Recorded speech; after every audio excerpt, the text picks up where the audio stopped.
Praise the lord. పునరుద్ధానుడైన యేసుక్రీస్తు నామములో మీ అందరికీ నా శుభాభివందనాలండి. బాగున్నారా? యేసయ్య మీ అందరినీ ఆశీర్వదించును గాక. అనుదిన వాత్సల్యతను నేటి వాక్య ధ్యానాంశాన్ని ఉదయకాలం ధ్యానించుకుందాం రండి. పరిశుద్ధ బైబిల్ గ్రంథంలో నుంచి ఆదికాండం 32వ అధ్యాయము 28వ వాక్య భాగాన్ని నేను చదువుతాను. వీలైతే బైబిల్ తెరిచి వాక్యాన్ని గమనించండి. ఆయన, నీవు దేవునితోనూ మనుషులతోనూ పోరాడి గెలిచితివి గనుక ఇక మీదట నీ పేరు ఇజ్రాయేలే గాని యాకోబు అనబడదని చెప్పెను. దేవునికి స్తోత్రము కలుగునుగాక. దైవజనమా, ఈ వాక్యం వింటున్న మీ అందరితో నా దేవుడు ఈ ఉదయకాలం ఒక ప్రత్యేకమైన ఒక చక్కటి మాట ఏంటో తెలుసా? యాకోబు గురించి మాట్లాడుతూ అంటాడు, యాకోబు, నీవు దేవునితోనూ మనుషులతోనూ పోరాడి గెలిచితివి గనుక ఇక మీదట నువ్వు ఇశ్రాయేలు అనబడతావు. ఆమేన్. దేవుని బిడ్డలారా, ఈ భూప్రపంచంలో వందల వేల కోట్ల మంది క్రైస్తవ జనాభా ఇజ్రాయేల్ దేశం వెళ్ళి తరచుగా చూస్తూ వస్తూ ఉంటారు. ఎందుకు యాకోబు పేరుని ఒక దేశానికి ఆశీర్వాదకరంగా మార్చాడు? ఎందుకు యాకోబు గర్భంలో నుంచే 12 గోత్రాలను దేవుడు పుట్టించాడు? అబ్రహాము మూల పురుషుడు కదా. అబ్రహాము గర్భంలో నుంచి 12 గోత్రాలు రాలేదే? ఇస్సాకు గర్భంలో నుంచి 12 గోత్రాలు రాలేదే? అబ్రహాము మనవుడైన యాకోబులో నుంచే ఈ 12 గోత్రాల సంతానం, వంశావళి ఒకటే అయినా ఇతని తరములో, యాకోబు తరములో, యాకోబు గర్భంలో నుంచి వచ్చిన 12 మంది 12 గోత్రకర్తలుగా మార్చబడి యాకోబులో ఒక ప్రత్యేక ఆశీర్వాదాన్ని దేవుడు అనుగ్రహించాడు. ఎందుకు? ఈ రోజున కుటుంబంలో పోరాడుతున్నావు, గెలవలేకపోతున్నావు.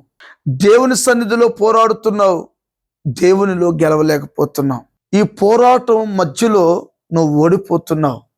నేనంట, నీ జీవితంలో పోరాటాల మధ్యలో నీకు జయం కలగాలంటే, నీ పోరాట మధ్యలో నువ్వు చేసే ప్రార్థన దేవుని సన్నిధికి చేర్చబడాలంటే, యాకోబు ఆ రాత్రంతా ప్రార్థన చేశాడు. ఎంత గొప్ప విషయం! ఇటు ఒక పక్క మామతో విసిగిపోయాడు, ఒక పక్క మరి రాహేలుతో, లేయాతో కుటుంబ పరిస్థితుల మధ్యలో నలిగిపోయాడు. ఇన్ని సమస్యల మధ్యలో కూడా తను దేవుని పాదాలు పట్టుకున్నాడు. ఎందుకు దేవుని పాదాలు పట్టుకున్నాడు? ఆస్తిపరుడే, భార్యలు ఉన్నారు, సంతానం ఉంది కదండి. అప్పుడు భార్య సంతానం ఉంది, పిల్లల సంతానం ఉంది. మామ సమస్యలు ఉన్నాయి. మరి ఎన్ని ఇటుపక్క చూసిన డబ్బు ఉంది, సౌఖ్యం అన్నీ ఉన్నా కొని అతనికి నెమ్మది లేదు. దేవుని యొద్ద నుండి వాక్కు లేదు. దేవునితో అతని బంధం తెగిపోయింది. ఒక పక్క చూస్తే అన్నను మోసం చేసి వచ్చాడు, ఒక పక్కన చూస్తే తల్లిదండ్రులు విడిచి వచ్చాడు. కుటుంబంలో ఎన్నో కలవరాలు మధ్యలో ఉన్నాయి. ఇప్పుడు బయలుదేరి వెళ్తున్నాను, నా పరిస్థితి ఏమవుతుందో నన్ను కలవరాల మధ్యలో ఆ రాత్రి ఆయన మోకరించి తెల్లవార్దులు ప్రార్థన చేస్తూ అంటాడు, నీవు నన్ను ఆశీర్వదిస్తేనే తప్ప నేను ఇక్కడి నుంచి వెళ్ళను అని ఒక తీర్మానం ప్రార్థన చేసుకున్నాడు. ఈ రోజున చాలా మంది ఒక రాత్రి ప్రార్థన చేసే వాళ్ళు ఉన్నారండి. అరుదుగా అయిపోయి ప్రార్థన, సైతాను మెల్లిమెల్లిగా ప్రార్థన ఆపేస్తుంది. దీనిని ఆత్మలో గుర్తించాలి. ఆ యాకోబు చేసిన ప్రార్థనకి దేవుడేం మాట్లాడాడు? చూసారా? ఈ రోజున కుటుంబంలో, సన్నిధిలో వస్తున్న ఈ పోరాటాల మధ్యలో నువ్వు నెరసిల్లిపోతున్నావు కదూ, నువ్వు కంగారు పడిపోతున్నావు కదూ, నీ పోరాటాన్ని ఆపివేసుకుంటున్నావు కదూ. లేదో రక్తము కారునంతగా పోరాడు. యేసయ్య పోరాడినట్లుగా, యాకోబు పోరాడినట్లుగా, పౌలు గారు పోరాడినట్లుగా నీకెదురవుతున్న ప్రతి సమస్యల్లో పోరాడి జయం పొందు. ఎంత గొప్ప సాక్ష్యం! నువ్వు మనుషులతో, దేవునితో పోరాడి గెలిచావు.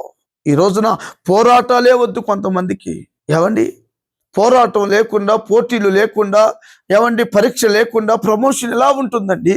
ఎందుకు నువ్వు భయపడుతున్నావు? పోరాడు, గెలు, నిలబడు. యాకోబుని ఆశీర్వదించినట్లుగా నా తండ్రి మిమ్మలను ఆశీర్వదించును గాక. ఆ రాత్రి దేవుడు మాట్లాడాడు, ఇశ్రాయేలుగా పేరు మార్చాడు. తన బ్రతుకును మార్చాడు. ఏవండి, భూ సంబంధమైన దీవెనలు పర సంబంధమైన దీవెనలతో కుమ్మరించాడు. ఆ రాత్రి సంతోషంగా ప్రభుని స్తుతించి బయలుదేరి వెళ్ళాడు. మీరు కూడా పోరాడాలి, గెలవాలి, దేవుని ద్వారా ఆశీర్వాదాన్ని పొందుకోవాలి. ఆ ఆశీర్వాదం అనేకులకు పంచిపెట్టాలి.